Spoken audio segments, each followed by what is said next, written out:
সোনার চেন সোনার গহনা নাকি মা শ্যামসুন্দরীর সব থেকে বেশি প্রিয়।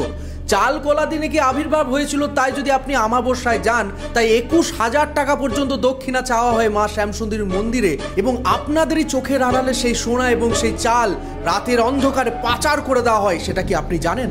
শ্যামাসুন্দরীর মন্দির বিপুল পরিমাণ টাকা এখানে তোলা হচ্ছে, 501 থেকে 28,000 পর্যন্ত। এই অ্যালিগেশন নাকি মা শ্যামসুন্দরী মন্দিরে কর্তৃপক্ষের মাথায় লেগেছে। तुम लोग 2 नंबरी करके गहना लेते हो, 2 नंबरी करके कोई गहना ले सकते हैं? आप लेके दिखाइए तो क्या बिजनेस चलता है। हम लोग यहाँ पे प्रसाद भी फ्री में दिया जाता है। মন্দির পয়লা বৈশাখের দিন বন্ধ করে দিল, আমাদের ভক্তদের ধরে মারলো। কুণাল ঘোষ ওই চোরটা আমাদের বক্তব্য কোথায় করছে? চাল চুরি করছে। আরে তুই তো গরু চুরি করছিস, তুই সোনা চুরি করছিস, লোকের টাকা, গরিব মানুষের টাকা খেয়ে মেরেছিস।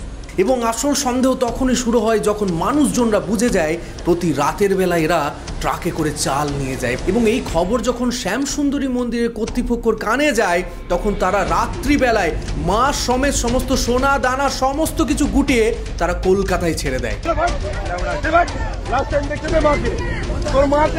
এবং এই সমস্ত পর্দা ফাঁস করে দেন কুণাল ঘোষ যখন তার ভিডিও সোশ্যাল মিডিয়া এবং নিউজ চ্যানেলের মধ্যে দিয়ে ভাইরাল হয়ে যায়। সোহম বলুন, কেশব দে বলুন, সেলিব্রিটি বলুন কিংবা ইনফ্লুয়েন্সার বলুন কিংবা সাধারণ ভক্ত, প্রত্যেকেই মা শ্যামসুন্দরী মন্দিরে একবার না একবার গিয়েছে। কিন্তু বর্তমানে যে ধরনের অ্যালিগেশনটা আসছে যে শ্যামসুন্দরী মন্দিরের কর্তৃপক্ষরা ভণ্ডামি করতো এতদিন, এই মাকে জীবন্ত জীবন্ত বলে সোশ্যাল মিডিয়ার মানুষজনকে টাকা পয়সা খাইয়ে শুধুমাত্র ওখানে হাইপটা বাড়িয়েছিল, যাতে প্রত্যেকটা মানুষ সেখানে যায় এবং মানুষজন ওখানে যেন টাকা, চাল কলার নামে তারা যেন টাকা দেয়।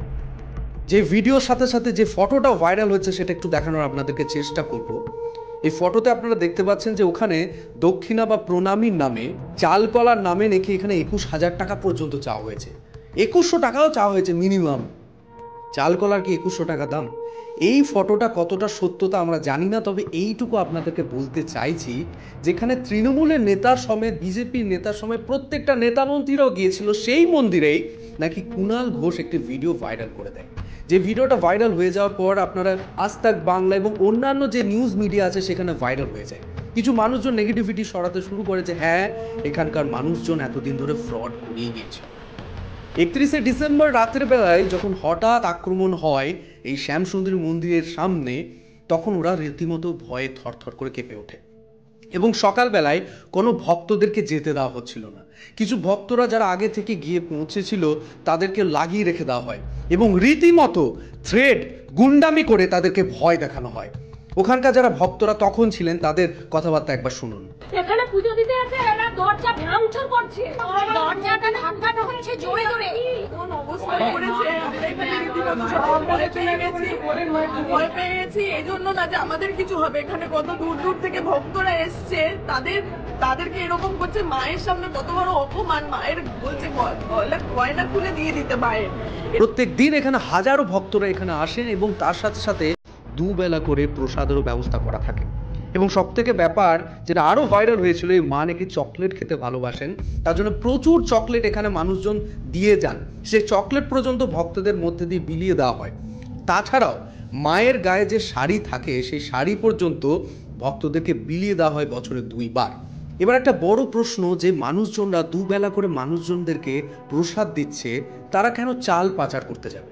সনাতন ধর্মের এটাই বারবার হয়ে আসছে, কোনো মানুষের উন্নতি, কোনো মানুষের সফলতা দেখতে পারি না, নিজেদের ধর্মের মানুষের প্রতি আমরা আক্রমণ শুরু করে দিই। এটা কিন্তু অন্য কোনো ধর্মে হয় না, আমাদের ধর্মেই দেখা যায়। দ্বিতীয়ত, যে ভিডিওটা আপনারা প্রথমেই দেখলেন যে ওখানকার কর্তৃপক্ষ বলছে নাকি কুণাল ঘোষই আসল দোষী, তিনি নাকি মাকে তাদের করে নিতে চাইছেন, এমনকি সমস্ত টাকা পয়সার ভাগও কুণাল ঘোষ চাইছেন। এরকম ধরনের অ্যালিগেশন কিন্তু ওখানকার কর্তৃপক্ষরা জানাচ্ছেন। এতদিন ধরে শ্যামসুন্দরী মায়ের যত ভিডিও আছে সমস্ত কিছু ভিডিও কিন্তু পজিটিভ। যখনই কুণাল ঘোষের ভিডিওটা এলো তখনই শ্যামসুন্দরী মায়ের ভিডিও নিয়ে সবাই পজিটিভ না নিয়ে নেগেটিভভাবে প্রত্যেকে সাপোর্ট করছে না শ্যামসুন্দরী মাকে, বলছে এরা ফ্রড, এরা ফেক, এরা উল্টো পাল্টা। এর 5 বছর আগে এই জায়গায় একটা ডাক্তারের বাড়ি ছিল, সেই বাড়িটাকে তারা কিনে বাড়ির মধ্যে তারা এই মাকে স্থাপন করে তারা এরকম ভণ্ড রচনা করছে, দেবতার জন্ম হচ্ছে, এই সমস্ত কিছু অ্যালিগেশন আসছে। এবার আপনারা ভালো করে বিচার করুন, দোষটা কার? কুণাল ঘোষের নাকি শ্যামসুন্দরী মায়ের কর্তৃপক্ষদের? আপনাদের একটা পজিটিভ বার্তায় একটা মন্দির বেঁচেও যেতে পারে, আবার আপনাদের নেগেটিভ বার্তায় একটা মন্দিরের পর্দা ফাঁসও হতে পারে। শুধুমাত্র সময়ের অপেক্ষা যে কে সত্য কে মিথ্যা। দেখা হবে নতুন কোনো এপিসোড, নতুন কোনো সফরে।